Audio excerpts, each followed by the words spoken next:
All right, so custom fields within CATS. A couple of things we're going to cover today.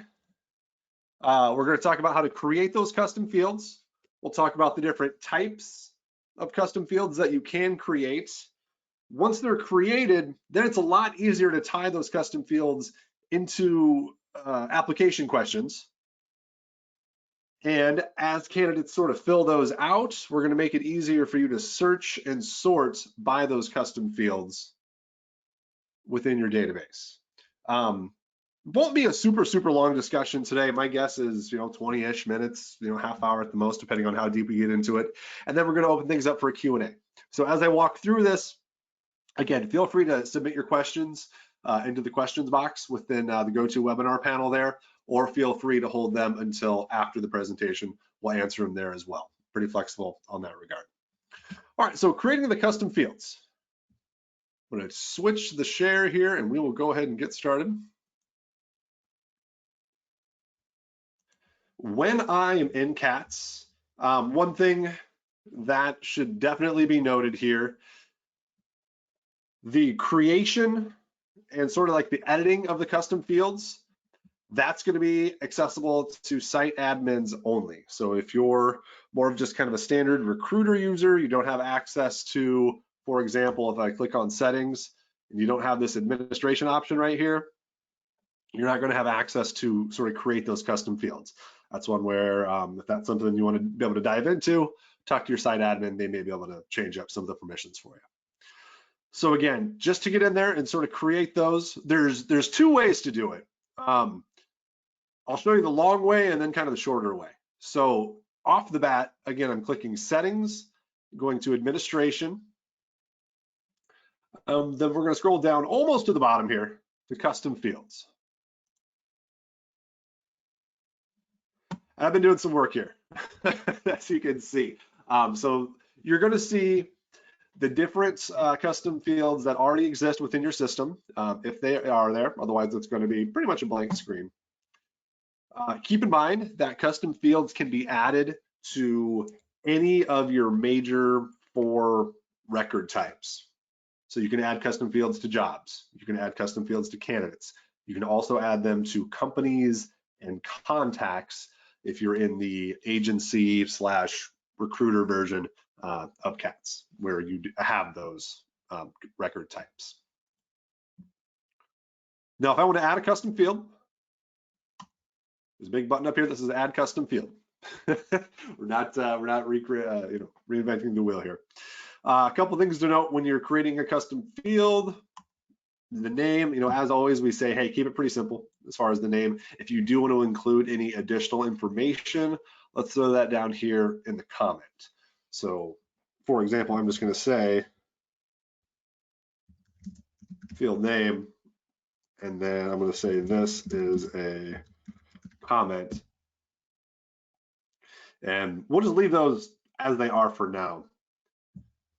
But as you can see, that's going to sort of come through there. And then if I open up a record, and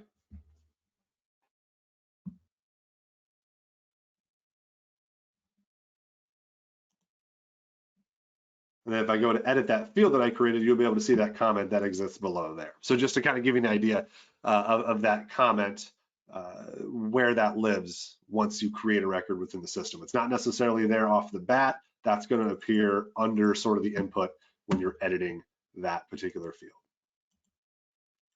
Now, I'm on the back end here. I'm creating these. As I'm creating it, I'm also choosing the data type, aka the record type. So what types of records are these field, is this particular field going to go on? Candidate, company, contact, job. Keep in mind, when I create this field, and if I select candidate, that field is going to appear on every candidate that is now in my system, as well as any other candidates that are created moving forward. That field will be there. It's going to be, if there's nothing going into that field, it's just going to be in kind of a blank state until something is put in there. Now, the other way that you can do it, again, as an admin, if I go into any record type, I just happen to be on a candidate record right now, I've got this icon over here on the right below the action panel that says Customize Fields. Click that. And again, we're in this space at this point where I can start to click and drag and move all my fields around, make them required, make them visible. But you'll see in this cards view, there's a button up here at the top that says Add Custom Field. There's one here too. There's several of them over here. So the reason there's multiple of that button is it's saying add a custom field to this particular card. So I have one here called education. If I want to add a custom field right now, I've got one for school name. Maybe I'm going to add a custom field that says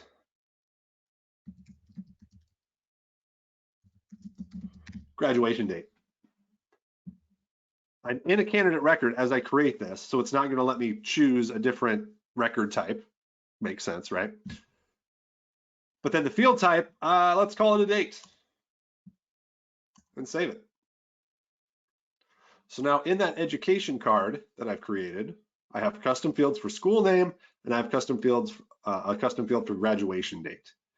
And when I'm done, just hit save. And there we go. So now on this candidate, if I want to say the graduation date was, I'm going to click into this, it's going to pop up that calendar.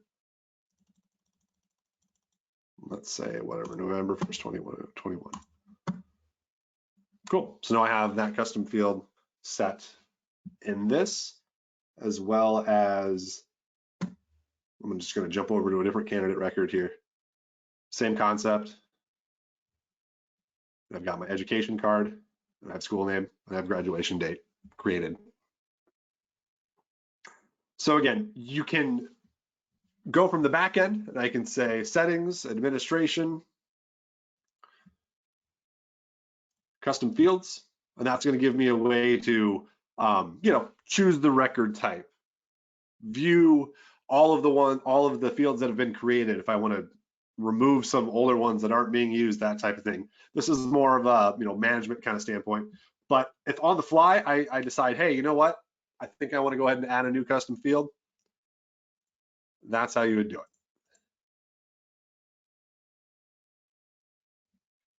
Had a question come through. Do you happen to have a standard question or card to ask if a candidate is a citizen or needs sponsorship, work visa in the US? We don't actually have a standard question that asks that, but that's a very, very common use for a custom field. And we'll go over the different field types and how to tie them to your job applications. It's on the docket. So very good question. Thanks, Brian. All right, so let's hit the next item on the agenda. We'll talk about the different field types when you're creating those. And I'm gonna hop back over into my share here.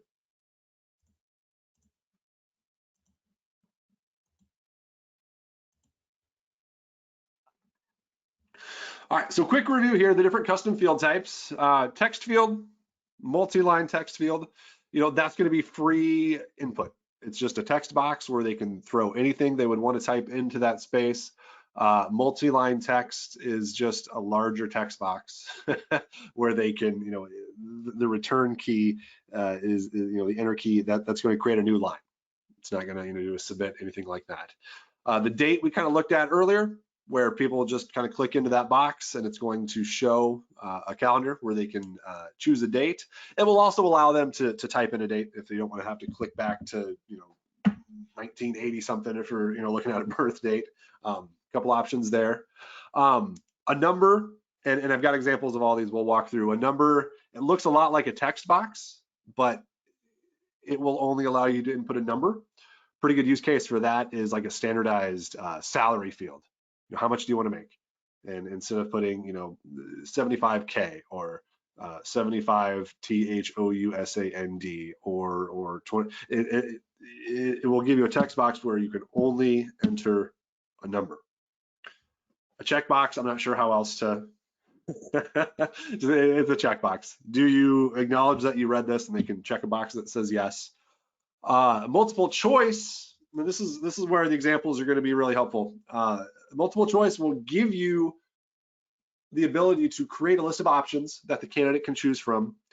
And it's called multiple choice because they can choose multiple answers. The example I have is like favorite foods, and it's got tacos, it's got pizza, it's got, you know, burgers, and maybe these are my top two, and so I'm going to choose those two. That's where you'd use multiple choice, as opposed to drop down or radios. They're essentially the same thing. Here's your list of options, but choose one of them.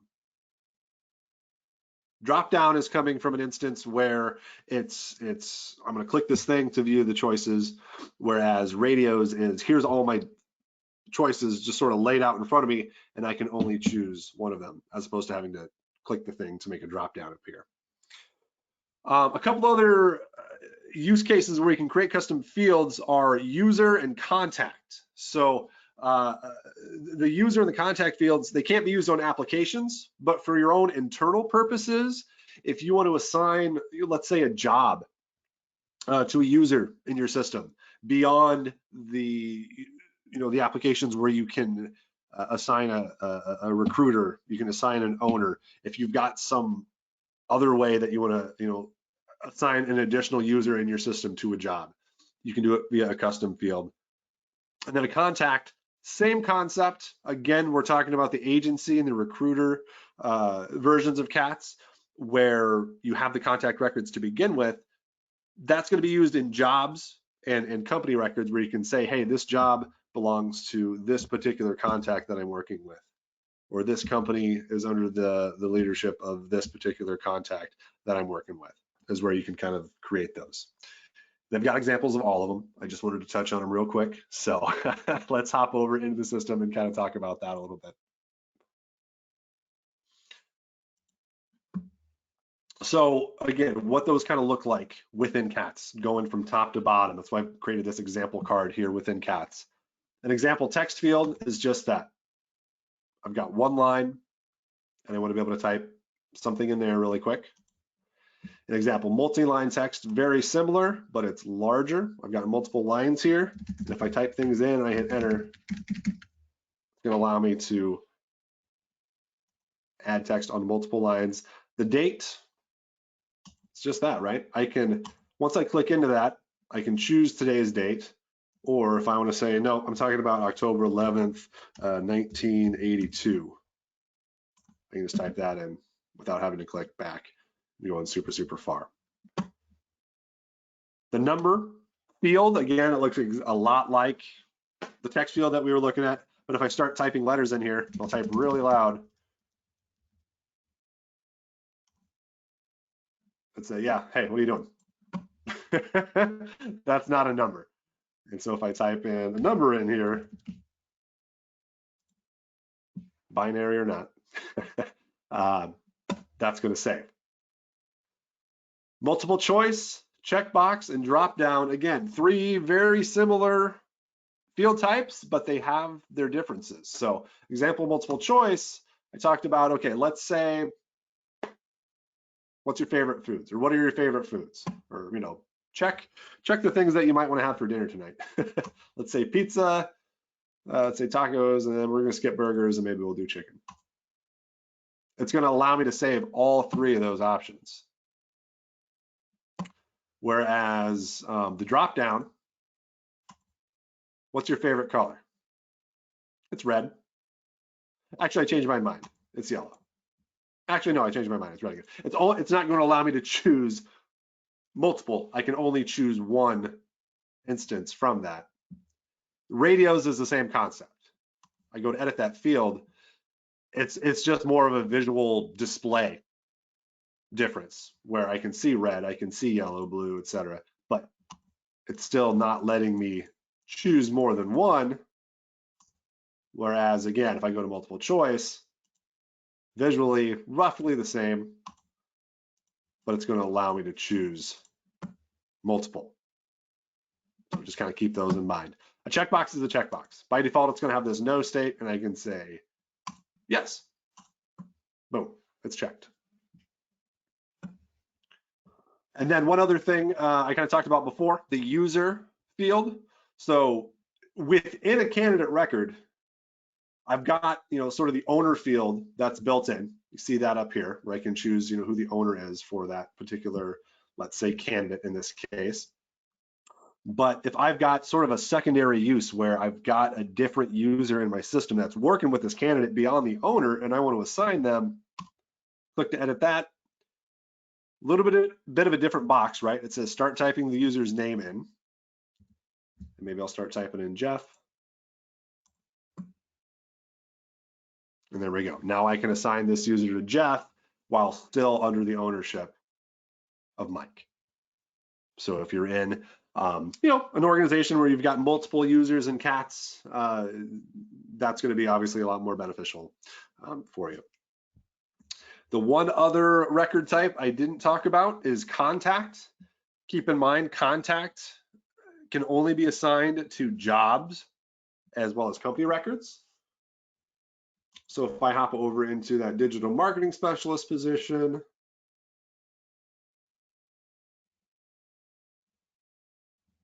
I have example contact as the field within this particular job. I can say, we're going to assign this job to Taylor. Now, again, I have an owner of a job. I also have a recruiter that I can assign to this job. That's more in the user space, I guess. But yeah, you can also apply contacts that live within your companies to those particular jobs. So kind of keep that in mind as well. All right, got some questions firing up here. After you create a custom field, we'll be able to filter by those. Nope, disappeared as I was reading it. That must have been you, Jeff. Yes, you can. We'll talk about that on the docket here very quickly. All right, so those are the custom field types that you can create. Let's talk about tying those application questions to your custom fields. So within CATS, again, this is going to be an admin specific function. If I go to more, we go to applications, and I happen to have an application that I created here called custom fields example application. When I'm adding a question into the system or on one that exists, either way,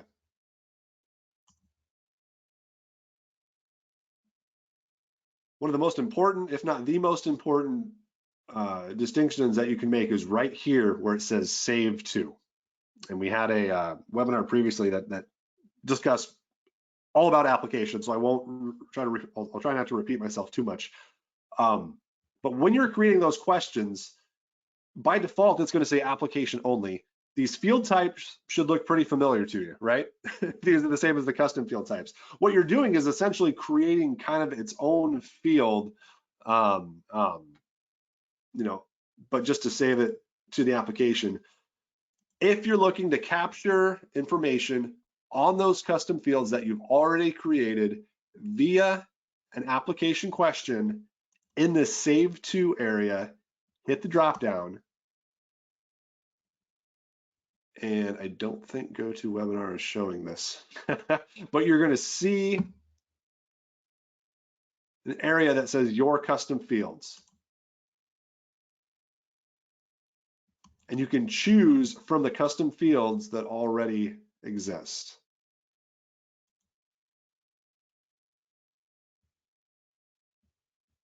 And when I do that, you'll notice the options of what field type do you want this question to be have disappeared, because the system already knows, hey, I'm saving this to the example radios custom field. So I know that the options to answer that are red, yellow, blue, whatever that custom field has been created.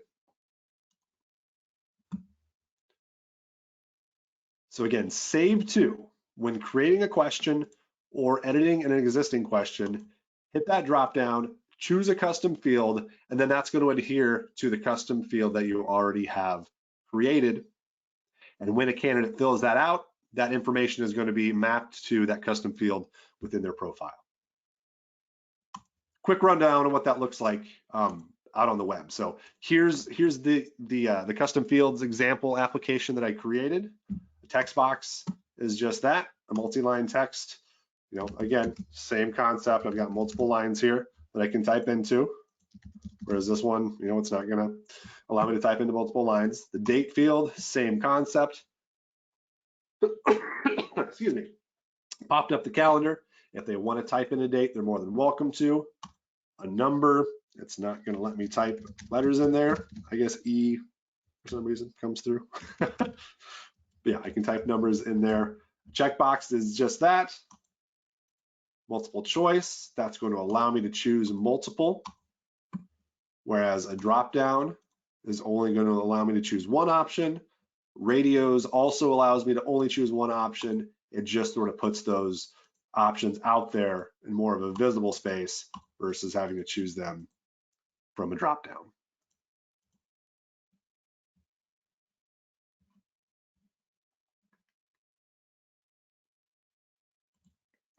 All right. So that's how you tie the application questions to custom fields. So in a perfect world, you've got your fields created, you've got your application set up to where you want to capture that information into those custom fields via that application you created. So now that you're getting that information fed into CATS, how can we search? How can we sort? How can we kind of view that information in more of an intuitive way? Couple ways. You know, this is going to be a lot of repetition from some of the previous webinars, but one of the great ways to do it is if you hit this columns drop down over here. Maybe I want to include those custom fields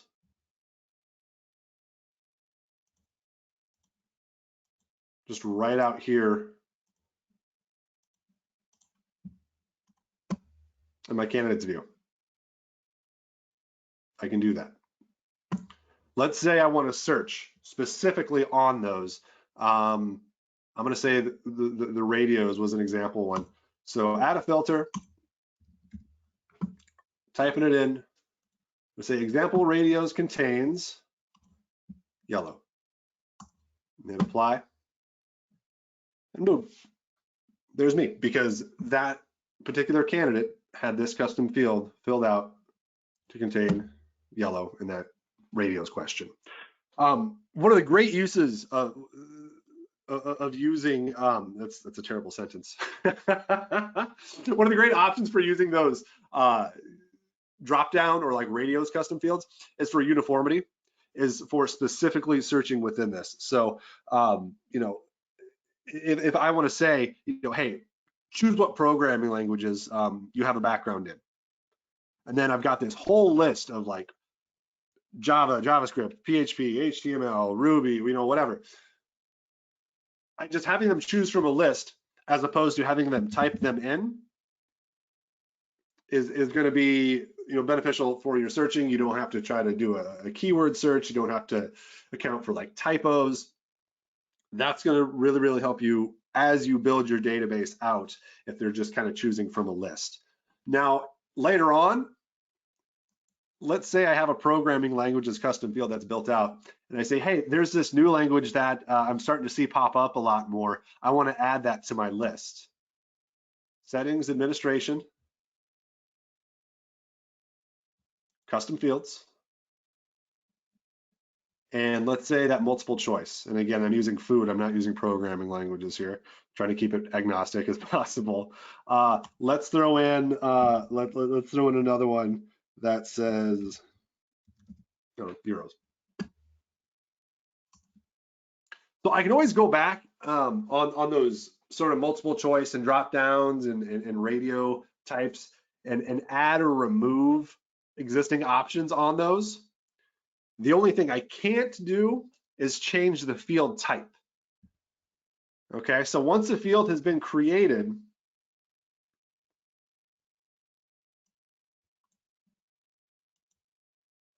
I wouldn't be able to go back and change this to multiple choice or a drop down. So do keep that in mind. There is a bit of a cumbersome workaround that we can dive into maybe after the Q&A.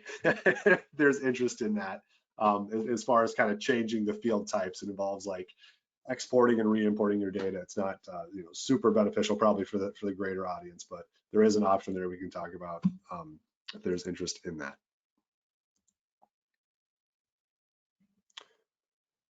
All right. So the search that I ran before was out in my sort of general sort of candidates grid. So again, anytime I want to add a search filter, hit the green plus sign, and then I'm going to have a drop down here of all the fields that exist within my system. And these are just a bunch of example custom fields that I created. So I can do that. I can say contains blank and hit apply. That works within job pipelines as well. Now, these are just brand new fields that I created, so I don't think I'm going to have any super relevant data here. But let's say I'm looking within a job order. I've got all my candidates here that have applied. I'm going to say, okay, here's my drop down. Only show me new candidates. And then of those new candidates, I want to add a filter to say only show me candidates whose, what was it, favorite color is yellow, and hit apply. And again, I'm not in this pipeline. It's not going to give me a super good example, but just keep in mind, all the searches that you run out on your general candidates grid can be run within a job pipeline grid, or even like in a list as well. And then the sort that I talked about, same thing. So let's say if I want to, if I'm out in my general candidate database, and if you mouse over the column header on any of these fields that exist, you'll see the little triangle pop up. Click that, and it's not doing anything right now because I've only got one.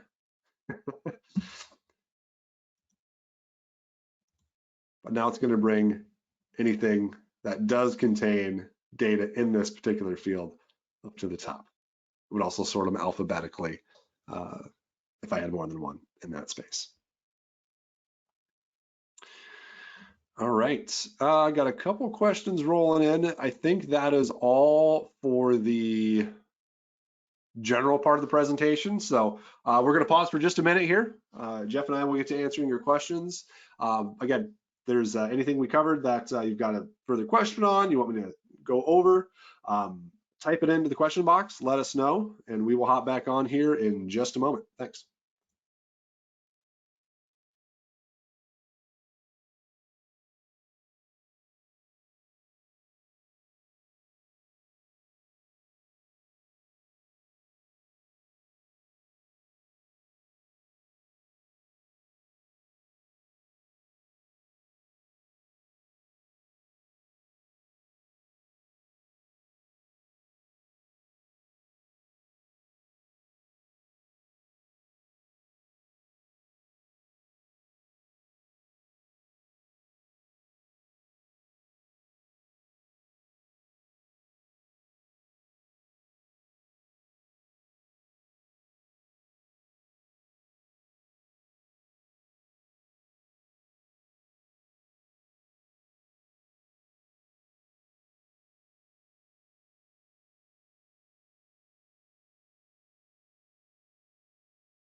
All right, so a couple questions coming in. Jason had one. How do you add custom cards? Great question.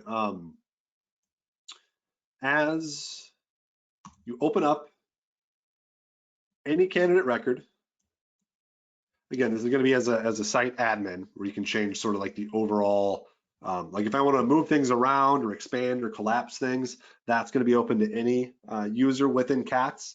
But if I want to create like custom cards and move around the fields within the cards, that type of thing, that is right over here where it says customize fields. Choose that. And I've got the option right here to add a card.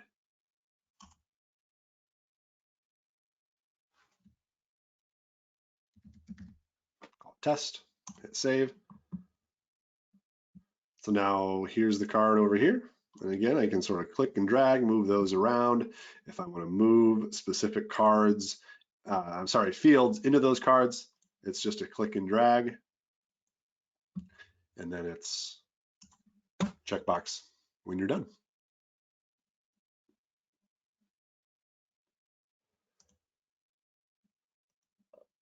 To add custom fields, same kind of process. So again, a couple ways to do it.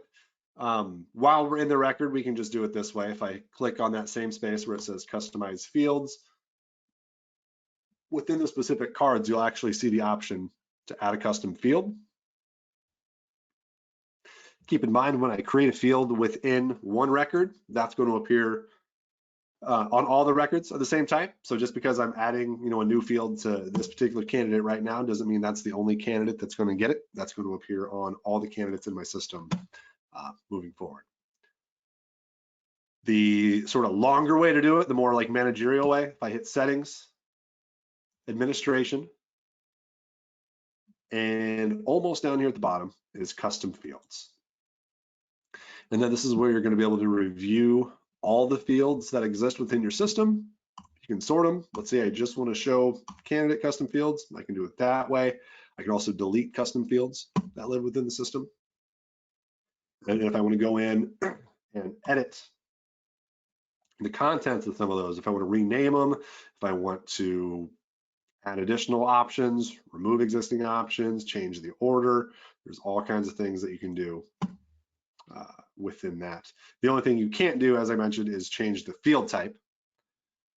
That's a whole other process, manual, that's done mostly outside of CATS. Shoot us a quick email if that's what it's come to, and we'll walk you through how to do that from your end. All right.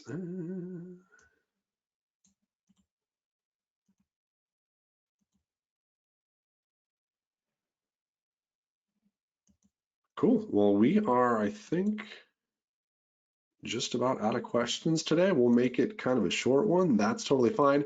Doug, I do see your questions coming through. It's not super relevant to the custom fields piece. It's more of a searching type of question. So we'll get back to you on email with that. Yeah. All right. Well, I will just stall here for about another 30 seconds or so, waiting for those questions to come through. Again, if you have any, feel free to type those in. We'll get them answered for you. Once again, this video is going to go up on YouTube probably before the end of the week. For sure, 24 hours from now, you'll be linked to a recording of this video. So if you want to go back and rewatch parts that I probably flew over really, really quickly, that'll be available for you. And as always, within CATS, hit that question mark. There's a ton of resources available for you. I kind of mentioned those videos. Just kind of an overall training videos section is there. But again, if you're here, click CATS, check out videos here, and there's just a wealth of resources here, as well as playlists that go into all these webinars we've done over the last, gosh, almost 2 years at this point, where you get sort of the long version of customizing the workflow. I've got multiple videos on searching within CATS, right? So so lots of options there for you. If there's something that's not quite covered, reach out, shoot us a quick email. Emily, Jack, Abby will all be there to get back to you very, very quickly. There's also the available option to request a training. So if you've got multiple things you want to cover, let's sit your team down. We'll jump on a Zoom or a Google Meet, and we'll knock those questions out and kind of give you some best practices, kind of tips, that type of thing. Those options are all there for you. So we are more than happy to help along the way. All right. Otherwise, that's going to do it for today. Thanks again so much for hopping in, and we'll see you in November. Thanks, guys. Have a good day.